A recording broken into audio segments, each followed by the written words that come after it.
Hi, and welcome to the A Quilting Life podcast. I'm Chelsea from Chelsea Stratton Designs. And I'm Sherry McConnell from A Quilting Life. And today is January 8th of 2024. It's our very first podcast episode airing this year. And as promised, we have some very exciting things, as you can see on the wall on the table. We also are excited to announce our special guest, and it is Kimberly Jolly of Fat Quarter Shop. Yay! But first, before we get into that, Mom is going to talk about the exciting stuff for the Make-A-Wish quilt, charity quilt-along, the Moonbeams Quilt. Yes. So, Mom, tell us a little bit about it before we get into that. Yes, so we are really excited to have the Moonbeams Quilt from Fat Quarter Shop on the wall behind us. It is made with our strawberry lemonade fabric and with the addition of the navy border fabric, navy background fabric, which is a special SKU that was added especially for this project. We actually have the fabric on the table. It is gorgeous. I can't even tell you. This quilt is stunning in the photos that I had seen of it, but having it here, it is just beautiful. I want to just start sewing right now, and I actually can because we have the patterns a little bit early. Chef's kiss. Yes, we are so excited to be sewing along with this quilt along. And you will notice on the table too, we have the cross stitch version of the Moonbeams, and it is just beautiful and gorgeous and finished so beautifully. They sent along the embroidery floss for this, comes in this beautiful Moonbeams box, which is a keepsake in and of itself. And the floss is inside. They also sent along this beautiful needle minder, which is gorgeous, made especially for the quilt along. And then the navy Aida cloth for the cross stitch. And then they also sent along so that we could see the cross-stitch display board, which I didn't realize. It just seems like there's so many beautiful ways to display your cross-stitch now. But so you just buy the board, and it actually has the hanger already drilled into the back. And so they've mounted it on the board with some matting behind. And it is just absolutely beautiful. I also love did you see the button right there? Yes, I did see the button. And they fussy cut one of our background fabrics. Very cute. So anyway, we're really excited to be sewing along with this. And as Chelsea mentioned, the proceeds that are raised from this go to the Make-A-Wish Foundation, which is a charity that Kimberly has been working with for many, many years. She has actually been doing this charity so long, for 11 years, she said. Yes, and we've already recorded our conversation with Kimberly. We did it just a little bit earlier this morning, and it is a great conversation. Yeah. Okay, so before we get into our interview with Kimberly, we do want to mention our sponsor, Cozy Earth. So grateful for them. And they have just so many amazing products, and actually have sent us some new products that we are excited about. We have the large blankets. There's a waffle blanket. The waffle and the knit. Yes, and the knit.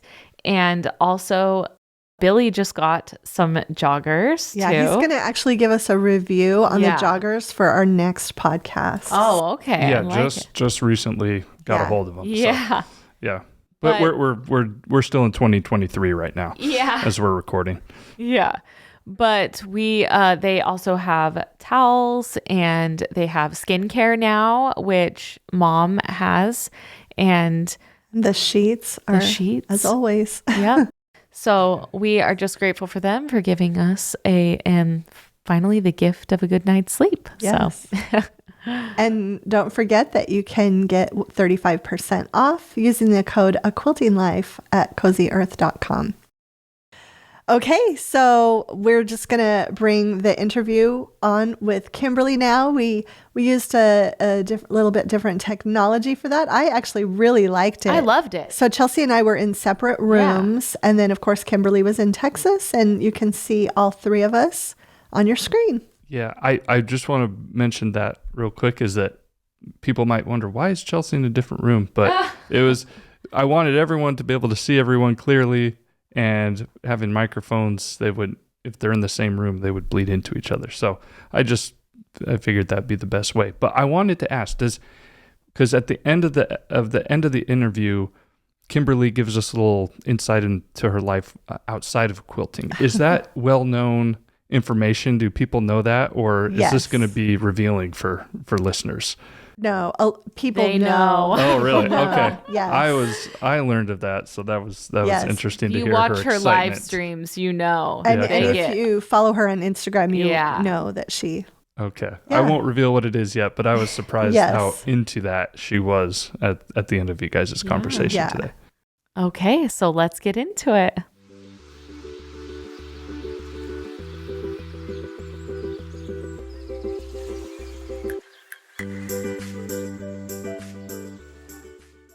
Well, so here we are today. We're very excited to be here with Kimberly Jolly from Fat Quarter Shop. And we just thought this would be a fabulous way to kick off our new year. And we're excited to have all of you here with us. You might recognize that we're in 3 different spots for this recording. Chelsea's actually in my sewing room, and Kimberly is in Texas, of course, and I'm in the podcast room here at our studio. So we're just going to get started. I know you want to hear from Kimberly, and we're going to start off. She's going to tell us all about the quilt that is behind me. Yeah, so this is our 11th year raising money for Make-A-Wish, and it's like the thing that I'm the most proud of at Fat Quarter Shop. We try to raise a ton of money every year to grant wishes for kids in Central Texas. And so last year we raised $114,000. So we raised money from our customers. We raised money from Kevin and I donate $20,000, and Mark Dunn at Moda Fabrics donates $10,000. And we have a campaign where when you donate, it goes directly to the foundation, so they can use those funds immediately. And we use your fabric collection, Strawberry Lemonade. And the quilt is behind Sherry. And we wanted to do something really fun with the background, because I feel like a lot of quilts are going away from the white background. So we wanted to do something, so we took one of Sherry and Chelsea's SKUs and we turned it navy. And so that's going to be really exciting, because we've never done that with a Make-A-Wish quilt before. So I think this year it has something just a little bit extra special. Yeah, I love that navy print. I actually have some that just arrived here, and it is good. gorgeous. It is so gorgeous. Yeah. We were so it was really fun, because we got to pretend we were designers, because they sent us strike-offs like they sent y'all. Oh, fun. So we were like, we get to pick a fabric. Oh, that was such a great idea. We were super excited about that. And for those who are watching now, we actually did show the embroidery during the introduction for this podcast. We have all that on the table with Chelsea and I together. So just so excited for this to get started and to sew along with you. So yeah, and we'll put a link in the description box or wherever so that you guys can donate to Make-A-Wish. So that's our main goal, is to raise money for Make-A-Wish. Donations have been down due to the economy, so we're trying to come up with creative ways to keep that money coming in for Make-A-Wish. Oh, yeah, that's a great idea. We'll have that link in our description. So perfect. Okay, well, since it's the first episode for a new year, and since you probably get more done than anybody I know, I just thought it would be super fun to just ask you how you come up with all of your creative goals for a year. So I start way in advance, but I kind of live by the motto that I only sew what I'm inspired by, because over the years I've tried to throw in stuff that maybe people request or people want more of this, and I don't ever finish the project because I don't like it. So I have just found that I just have to, if I love something, figure out a pattern to go with it, and then I just schedule it. And I tell myself what I have to do each week. And if you do just a little bit each week, it all adds up into a big thing. So yeah, I just have to really use my time wisely and wake up really early on the weekends. So you schedule sewing time. How many days a week do you think? I would say 2. I do a lot of it on the weekends and a lot of it at night, but it's just kind of whenever I can. Right. Yeah. I love that you schedule it. So I feel like I have to do that too. And if it's not on the calendar, it doesn't get done. Right. Like I have this motto about Sundays. So people in my life will be like, well, what are you doing next week? I'm like, I don't know. Ask me Sunday. Because Sunday I sit down and I look at my whole calendar for the whole week, my calendar, Kevin's calendar, the kids' calendar, and then I figure out what I'm going to do each day, how much I have to get done. I even like schedule by project each day. But I also live week to week. I never plan too far ahead because I can't keep up with myself if I get too far. Like if I get 3 weeks down the road, I can't remember what I'm doing. So I have to do it like every week. So Sunday, I really take time to just sit and plan my week.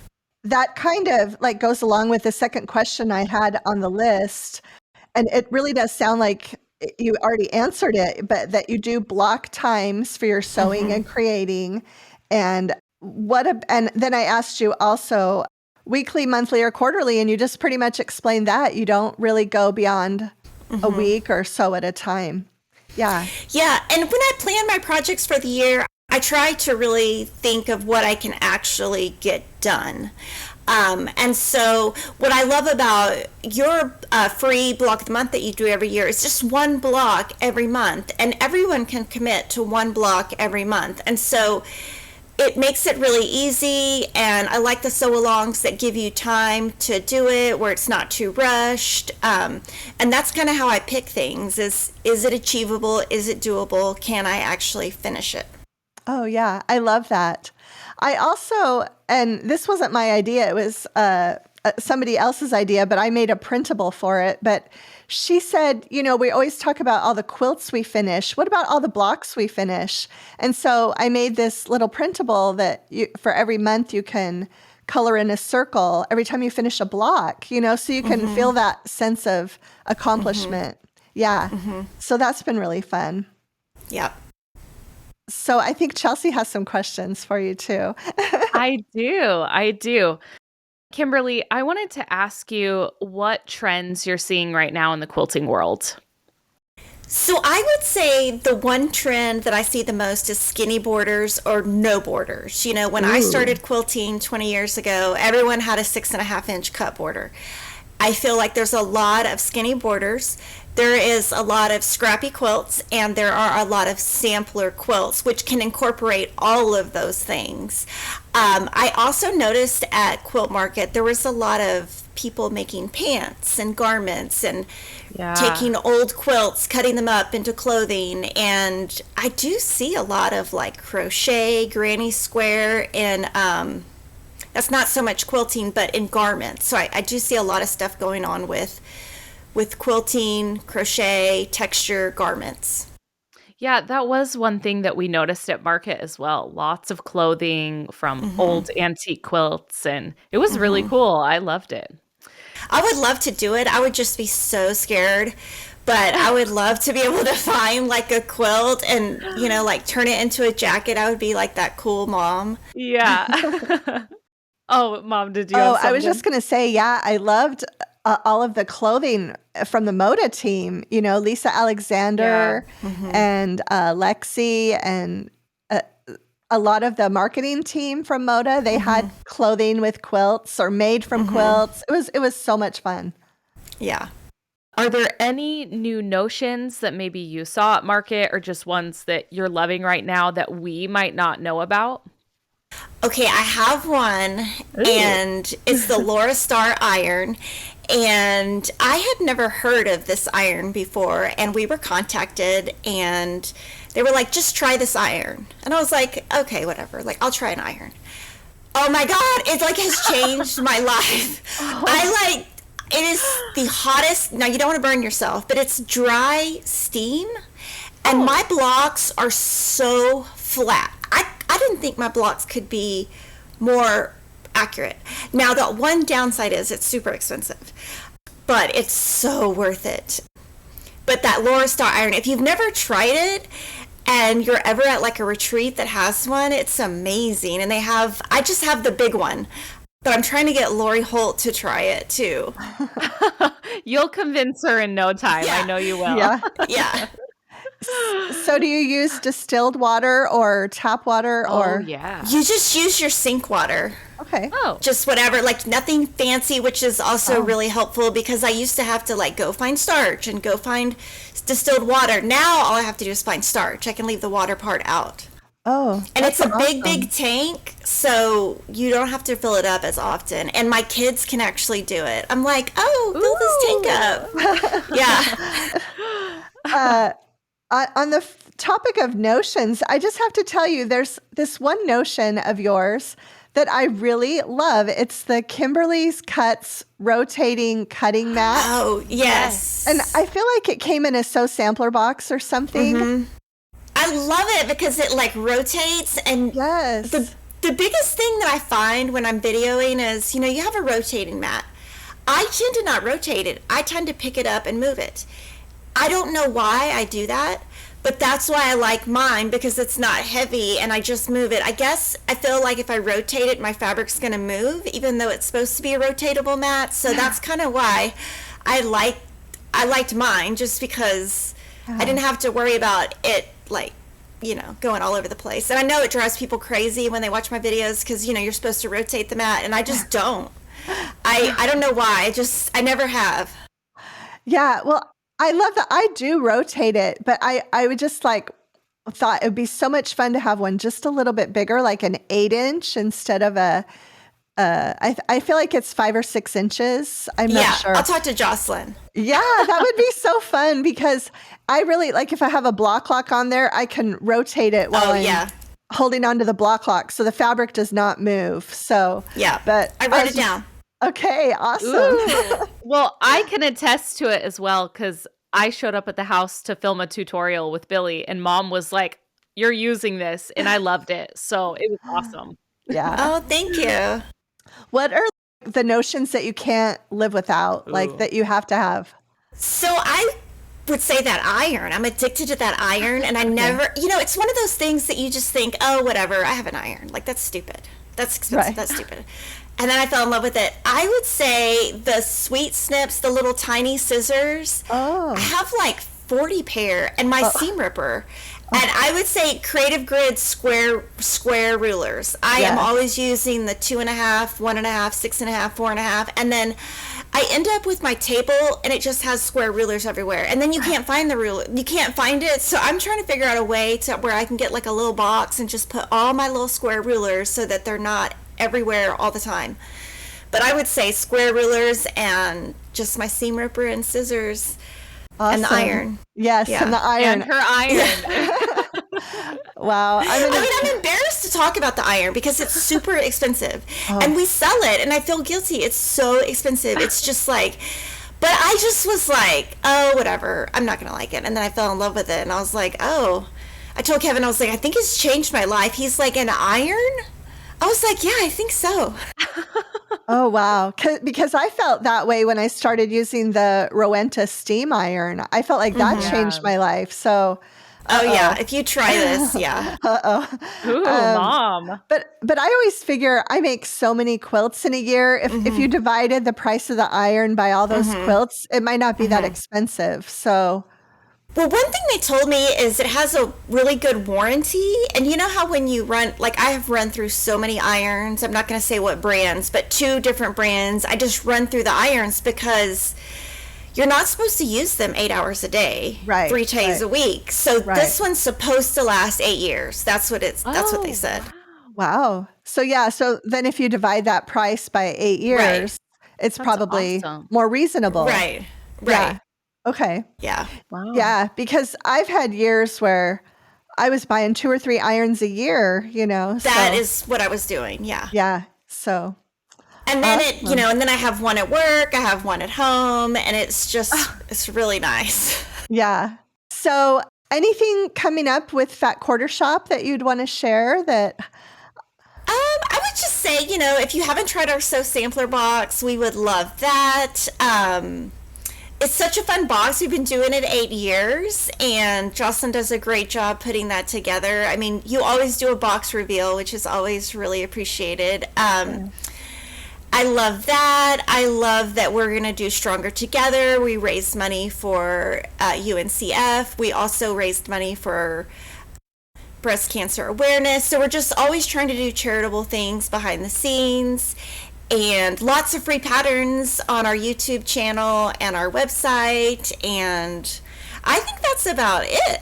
I mean, I don't know, just come join me. I do my live streams every Friday on the Fat Quarter Shop YouTube channel, which are really fun. And I love to see comments. I know that's one thing that you, Chelsea, Billy, all of y'all look at is the comments. And I don't think customers realize how much we really read those. And I know on your show, y'all have said several times, oh, we got this idea from this customer or that customer. And it really helps our shows be better. So the more comments you can give, I am like so for that. Yeah. Yeah, because I noticed like your last one, you had a lot of ideas that had come through from customers. And comments, yeah. Yeah.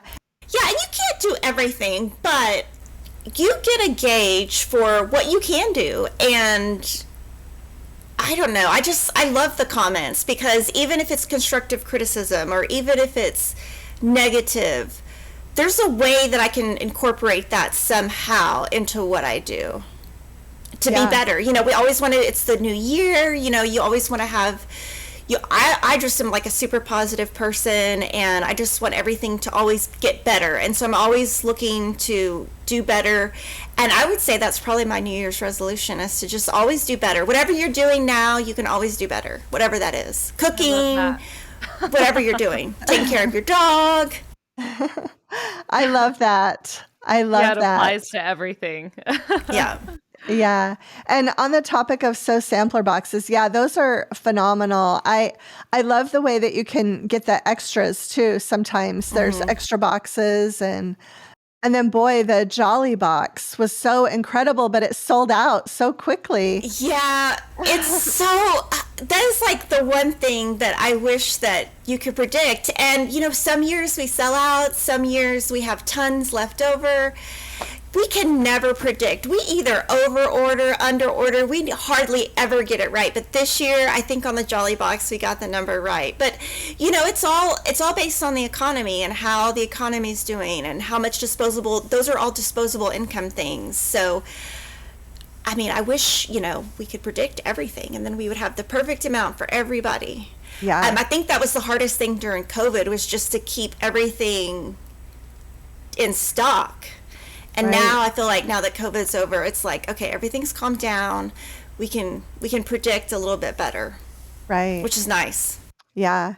No, and I know people appreciate your free patterns. And I love when I write blog posts and I'm able to link to those, and they're still there several years later. People just love that, because sometimes they just want to make what you've made. And I love that they can just go to your website and get those. Well, one thing I'm always thinking is, if you're home and you're bored on the weekend, what would I do if my kids weren't home? I would sew. Well, guess what? I already have fabric. Everybody has fabric. Yes. I don't want to, I just want to search for something I can just click, download, and then just make it real quick. I don't want to have to go buy a full book or a full pattern or wait for it to come in the mail. So we're just using those free patterns as a way for people to just use what they have. And I think that's also another trend, is I feel like people are really using up what they have and making scrappy quilts by using up all those leftover things instead of always buying something new. I do think people are pulling and using from what they have. Yeah, and that brings up a question too. I know you always do a scrappy quilt each year with leftovers from your projects, and maybe could you explain a little bit about that? Like, do you just save all the project leftovers by collection and then start incorporating them, or do you kind of make those blocks throughout the year, or? I make the blocks throughout the year. So this year it's called Star Streams. No, it's called Enchanted Stars. Last year's was Star Streams. It's called Enchanted Stars. And so what I do is whatever I'm making, like let's say I'm doing a Moda blockheads. After I'm completely done with Moda blockheads, I will just use the remnants of that and make a block. And then say I'm making a table runner, just a table runner from the Sew Sampler box. Whatever's left over, I will make a block. I'll just make it then. And then sometimes I'm able to make a couple of quilts. Sometimes I can only make one.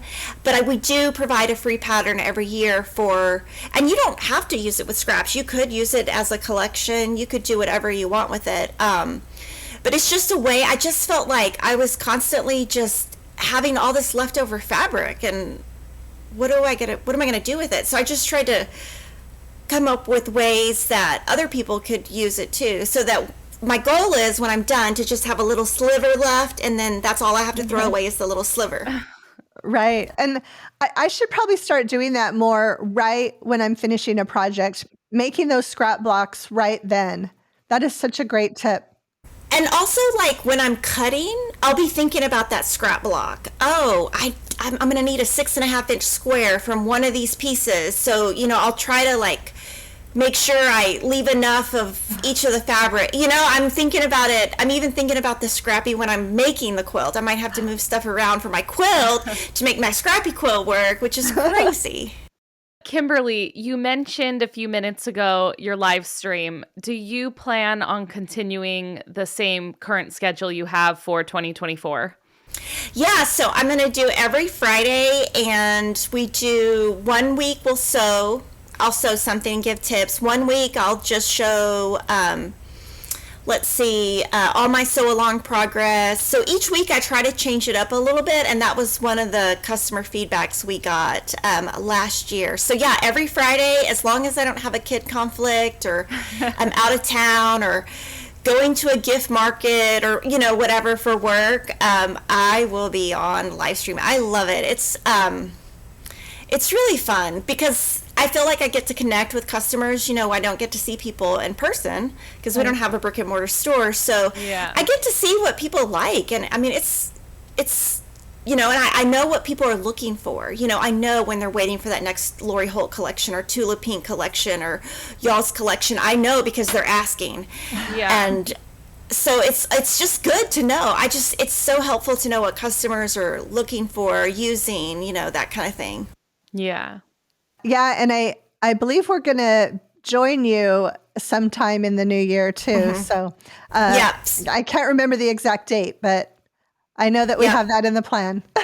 Yeah, and the Moonbeams, I think I forgot to mention, it uses strawberry lemonade, but that fabric ships in January or February, and so our quilt along will start February, March, kind of whenever the fabric ships, and it's a completely free pattern. I forgot to say that. We provide that pattern for free so that you will hopefully donate what you would have paid for a pattern to Make-A-Wish. And we have we've done this 11 years. We have 11 full big quilts with tons of details still free on our website.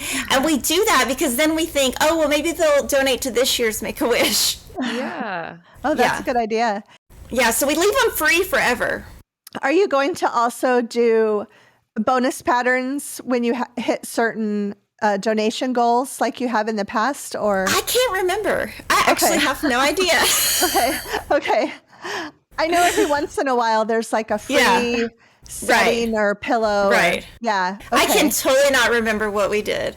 And you know why? It's because we did this so long ago. Like, we do the Make-A-Wish stuff like months in advance. So I've already forgotten what I did yesterday, much less 2 months ago, but I can't remember. Okay. Mom, you're supposed to ask her on Sunday. Yes. Oh, yeah. On Sunday. Exactly. Yeah. So other than Strawberry Lemonade, are there any other collections you're looking forward to sewing with this year that we already know about? I'm really excited about Shoreline by Camille because that I'm taking the new Lisa Alexander and Susan Aki book and the Celebrate with Quilts book, and Sarah colored it for me. She colored Shoreline in that, and so I can't wait to make all of that. And what I do with those, like, that's a big sew along over several months, but what I'll do is I'll just take 3 days and I'll just do every single block. Oh, wow. All at once. And now I might sometimes when I do those sew-alongs, I'll do stacks and stacks of design boards. That's another thing I forgot to mention. I use design boards like crazy. I don't think I could make a quilt if I was on an island without a design board, because it just keeps me so organized, especially when I'm doing big quilts like that, because I'll just mass cut. Cutting is actually my favorite thing. Sewing is not, but I love cutting and I love pressing. Sewing is like, yeah, whatever. I could just pay one of my kids to sit down and sew. Like sometimes I will have them sew. I'll cut half square triangles super big and just have them sew the line, and then I'll trim them down. Oh, that's a good so idea. smart. That Yeah, is you so can do interesting. that. I know. I should. You should have your girls do that. And one of my sons winds bobbins. Some of them they pull triangle paper. Oh yeah, I make them work. I'm like, get in here, and I'm like, whoever can come in here the fastest for $20. Boy, you say $20, they're running. I'm like taking notes right now because I'm gonna do this. I love these ideas. Yeah. Or I can say I'll go get you Great American Cookies, because there's a Great American Cookie Company right by our house, but it's right next to Home Goods. So then it's like a 2-for-1. I can run into Home Goods. They can get cookies, and I can get my sewing done by bribing them. Yes. You're a genius. That would probably be a fun trivia question someday. How many design boards do you own? I probably have 50, because I keep them. There's some here. I mean, I'm looking at some right now. They're all over the studio, and then I have them at home. And so we kind of take them from here to there to here to there. So I've got them everywhere. I even have the one. So when Christopher's now 13. When he was like 2, there was a design board, and he got a pencil and he wrote all over the design board. I still use that design board today, and that was one of the ones that I had to make. So I mean, I still use that. It's like, it's got to be 11 years old. And sometimes I'll show it to him and say, look, you did this. Remember when you did this? And he's like, what are you talking about, lady? And I'm like, oh, when you were little, you got the pencils out, and it didn't ruin it. Right. It's just some pencil marks. Yeah. Oh my goodness. I know. I remember I used to make my own design boards from Lori's tutorial. And I actually have one that she made me. And I just treasure that one because Lori made it and I have it, But then the rest I've just bought from you guys because it's a lot easier. So Yeah. But another question, because you said you love cutting, do you cut out the whole quilt at once? It depends. That's what I love to do. That's my favorite thing to do. So if I have like 4 to 6 hours, I can do that. But if I don't have enough time, because that's something that I want to start and end the same day. So it just depends how much time I have. So I think it's just different, and I change it up every time, but that's my preferred way to do it, because then basically when I use a lot of triangle paper, and so I would have all my triangle paper, and I would so all my triangle paper at one time, I would cut it all apart. I would call my kids and be like, I have $20. Who wants to come pull the paper? They would pull all the paper at one time. I would iron it all at one time. And then I would go and do all my hourglass at one time, all my square and a square at one time, all my flying geese at one time, on these just stacks and stacks of boards. So, sometimes I get a lot done because I'm really efficient. Sometimes I think people think I do more than I really do. I'm just really efficient, and I will charge up with caffeine. I always have a lot of caffeine. I'm ready to go. I've got chocolate, caffeine, and I'm just ready to go. And I won't stop. I'm just when I set aside my time, it's okay, this is my time. I don't want to be interrupted. I'll try to do it sometimes. I'll go home from work before my kids get home. That way it's all done before they even come home and have to start their homework. Yeah. Because then I'm not interrupted. Mom this, mom that. Just get it done. And then what about more? Do you ever cut more than one project at a time? Or is it always make one project? Okay, make a quilt. Yeah. You don't have multiple things in progress. Okay, I do, but not the same day. So I have them in different drawers. But when I'm working on something, I only work on that one thing because I am too forgetful and I will screw it up for sure. So yes, I only really work on one project per day, but at the same time, I might have 10 projects going at one time. But for I'm not going to sew 2 at the same time because I guarantee I would be sewing the wrong quilt, the wrong I would have it so messed up because I go so fast. Right. I don't think my mind could go that fast. Okay. And then one last question about kind of your process. Do you listen to anything or watch anything while you sew? Yeah. Oh, I listen to true crime all the time. So I listen to anything true crime. It could be Dateline 2020. It could be a podcast. It could be on Hulu. If there's anything true crime out there, I know about it and I'm watching it. And on Saturday nights, I have to be home at a certain time from dinner. I have to tell my kids we have to be home by this time. So the restaurant we pick and the time we leave depends on this so that I can get home and watch Kelly Siegler on Oxygen on Saturday nights. I mean, my life revolves around it. And my kids, they're like, you're morbid. I'm like, no, it's really neat. They hate it.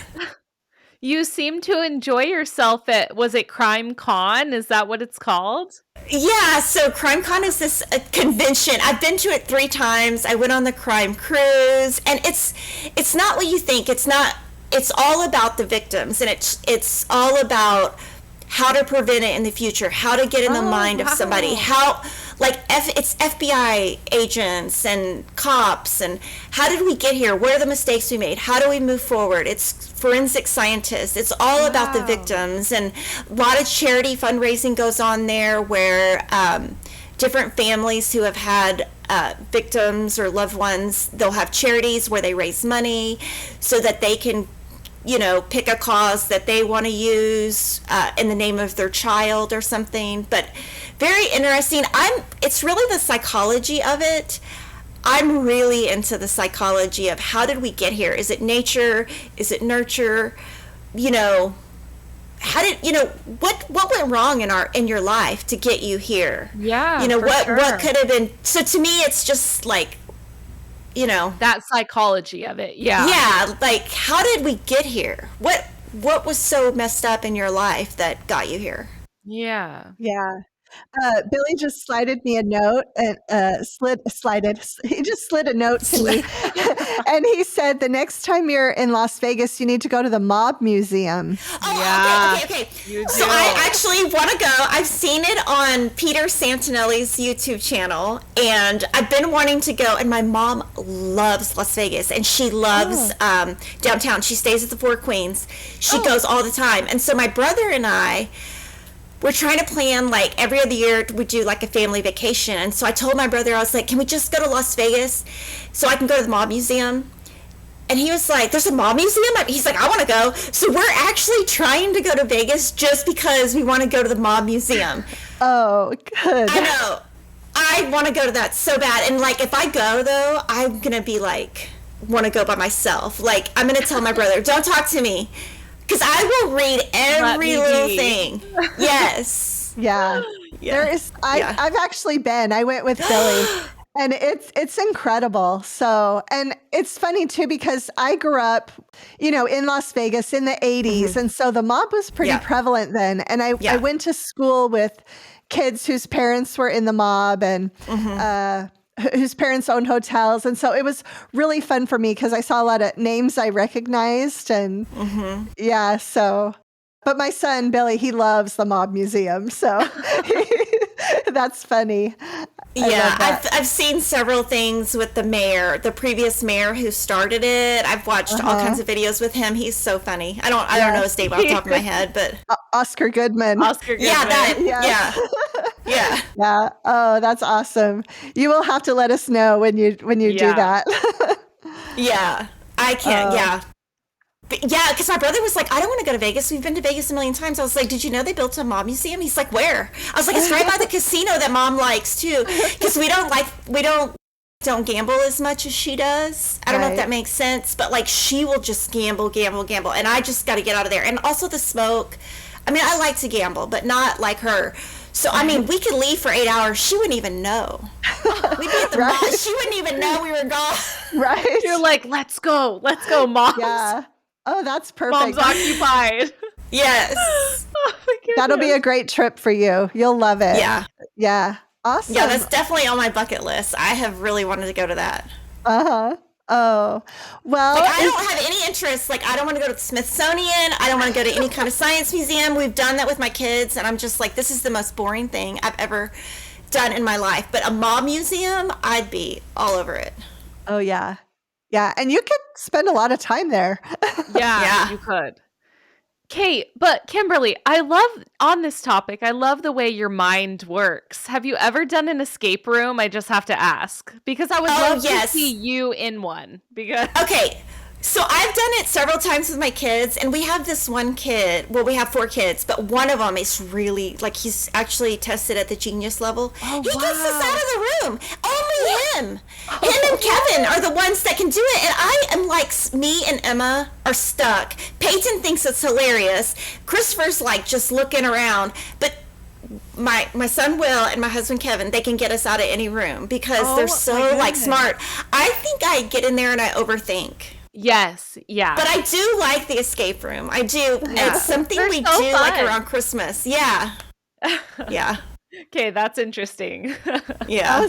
That was a great question, Chelsea. Oh, thank you. I Love literally, that. I'm like, I bet you Kimberly would just be awesome in there because of her mind. Yeah. But I overthink them too. So I like hear you on that. Yeah. Oh, well, this has been so much fun. I just thank you so much for it. It's been a while. I think it's been a couple of years since you were on our Yes. podcast. So I know our audience is just going to love this episode.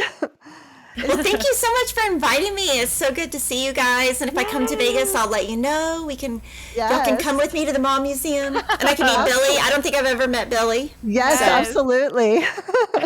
Yeah, that would be so much fun. Go to dinner and the Mob Museum. Yeah. So, Yes.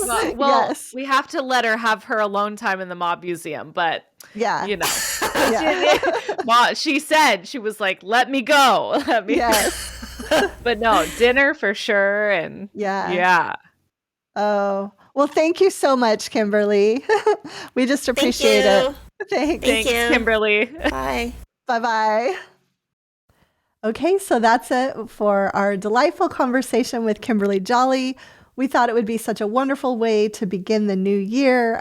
How better to, bring out the best of 2024 than a visit with Kimberly, which we've thoroughly enjoyed. And our next episode is going to be on Monday, January 22nd, 2024. We also want to mention that we are going to have a 5th episode this month that will be a listener question episode on Monday, January 29th. So please send in those listener questions so we can have those ready to go for when we tape that final episode. All right. So thanks so much for stopping by.